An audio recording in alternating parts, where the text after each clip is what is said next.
আজকে আমরা দেখব কিভাবে মাইক্রোসফট অফিস দিয়ে একটি ওএমআর শিট তৈরি করা যায়। তো ফার্স্টে আমরা একটা ওয়ার্ড ফাইল ওপেন করলাম। ওপেন করে আমরা সিরিয়াল দিয়ে নিব।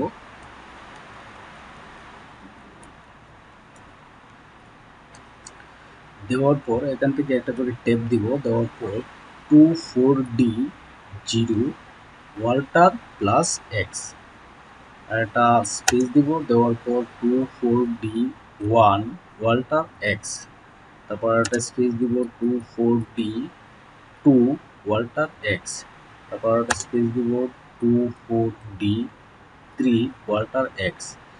এইভাবে আমরা চারটা বৃত্ত নিব। নেওয়ার পর এখান থেকে আমরা জাস্ট এটাকে কপি করলাম। কপি করে প্রত্যেকটা নাম্বারে পেস্ট করে দিব।